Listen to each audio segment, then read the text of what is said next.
मधेपुरा के छियो बदमाश रे, ज्यादा बोल भी तकर देबौ नाश रे। मधेपुरा के छिए बदमाश रे, ज्यादा बोल भी तकर देबौ नाश रे।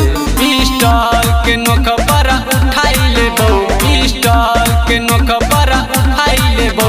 ज्यादा बोल भी त बेटा घुसाई देबौ, ज्यादा बोल भी त बेटा घुसाई देबौ, ज्यादा बोल भी त बेटा देखाई देबौ।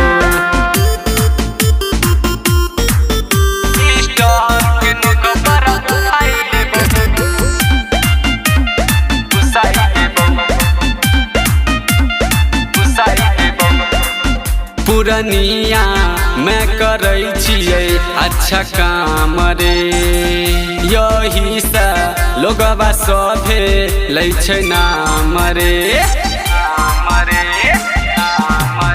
पुरनिया मैं करै छियै अच्छा काम रे, यही से लोगवा सभे लै छै नाम रे।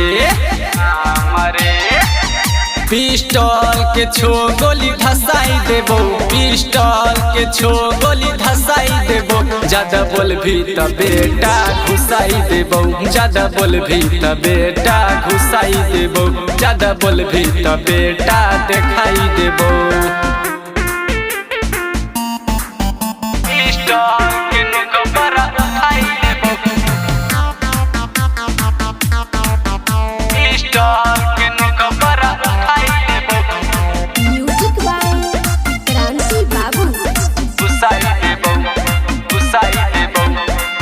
पप्पू यादव के नाम छै मशहूर रे, यही से अंजार के चल नाम रे।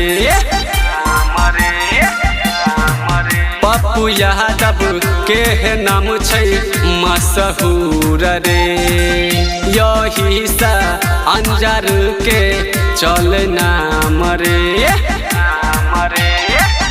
छोके गोली धसाई देबो, छोके गोली धसाई देबो। ज्यादा बोल भी त बेटा घुसाई देबो, ज्यादा बोल भी त बेटा घुसाई देबो, ज्यादा बोल भी त बेटा देख